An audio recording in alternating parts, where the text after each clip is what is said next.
I am Christina Suter, and this is the Real Estate Breakthrough Show, where we talk about the reality of real estate, the mindset you need in order to face the reality of what it is, and tips and tricks to get you moving forward in investing. I am your host, Christina Suter.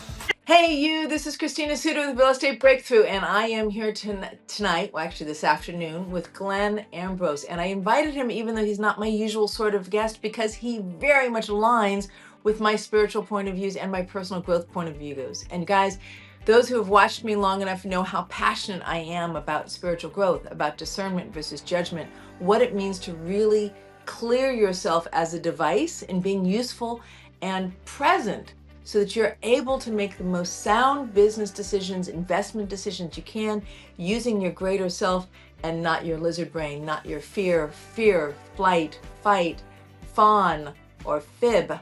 Those all come from your lizard brain. They come from your fear, and they do not come from your possibility. So Glenn, welcome to the show.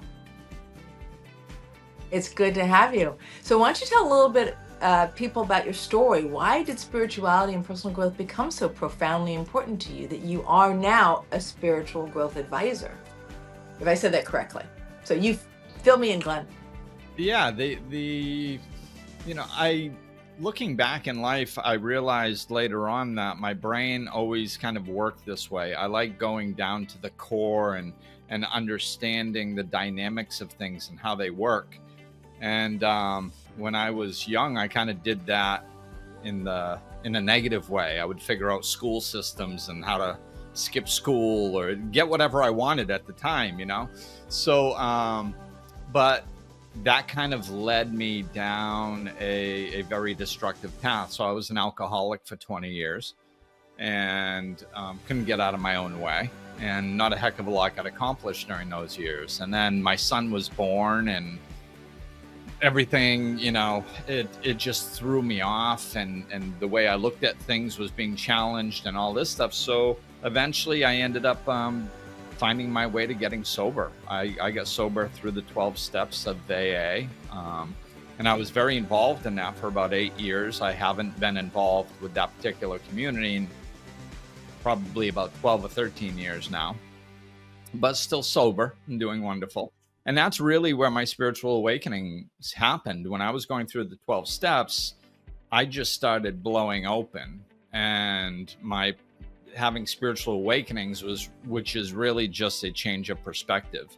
I was looking at life one direction, and then I was just approaching life in a completely opposite way. So the way I perceived things just completely changed, and I immediately knew this was the end all be all. And I was like, oh, this is my ultimate getting down to the core.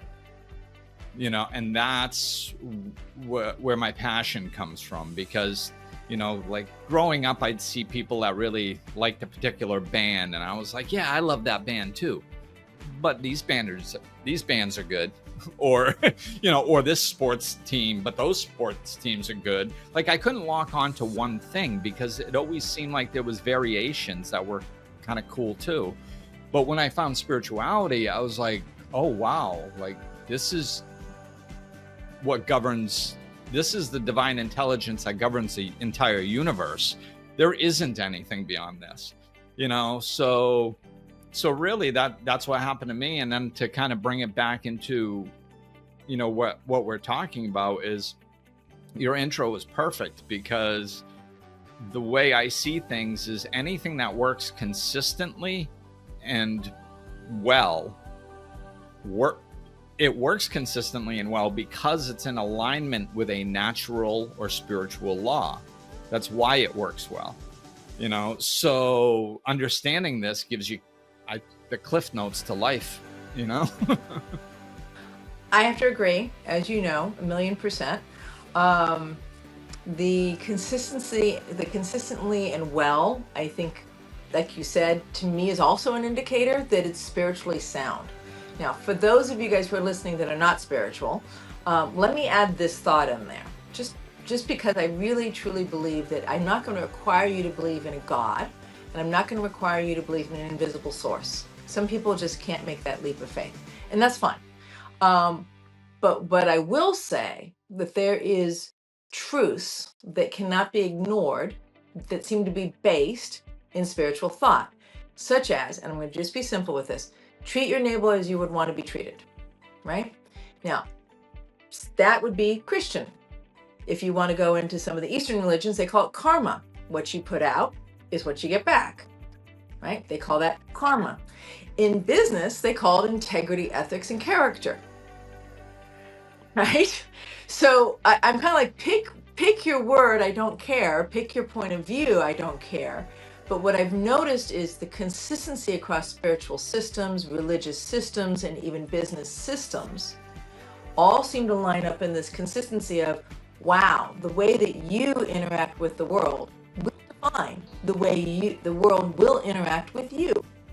And now if you read some of like the Joe Dispenza stuff and some other spiritual stuff that even is 2,000 years old or older, it seems to be rooted in the way you expect the world to treat you will be the way the world treats you because you set it up. And so all of that feels like it's and that's in psychology, that's now in science, we're starting to understand that. So it all lines up with what you described, which is if it can be true across multiple platforms, there's a coreness to it in our existence, whether it's our existence as a species, our existence as a spiritual being, our existence as the evolution of the planet, our existence as in whatever God has created. There's a truth there that you can't really walk around. It's true. And I agree with you 100%. You don't have to believe in spirituality to make the logical connection on how this works. You know, it's like gravity. You know, you can jump off a building and swear all the way down that there's no such thing as gravity, but you're still going to hit the ground. You know, like, so it doesn't matter if you believe in it or if you don't believe in it for it to work, you know? So, and it's, you know, a real beneficial asset that I have is my father. My father was, lived his life in the business corporate world in IT. And he was very successful and very effective in that arena, plus the arena of life. You know, like he just lived his life well, made good decisions that were logical and worked for him. And then now we can have conversations and he'll be, you know, we'll be exchanging stories or talking about something. And he'll be like, oh yeah, I think, you know, when I was teaching a sales force for a large company in corporate America, there was this one person that knew the material better than everybody else, and he was amazing, and we thought he was going to do amazingly well, and he really didn't for a while. And we figured out because he wasn't being authentic. He wasn't able to mesh his authentic personality in with his presentations. So we worked with him for a while, and as soon as he was able to use his authenticity and develop his style that was correct with him, he was number one in the company and nobody could catch him, you know? But that's what was holding him back. On paper, it looked like he had everything that he needed to succeed, but he wasn't succeeding. The missing link was his authenticity, you know? And authenticity is another aspect of universal law. We're made individuals. We're made to be a certain way. When we pretend we're something other than what we are, it doesn't go well. There's not an authenticity energy that's attached to it.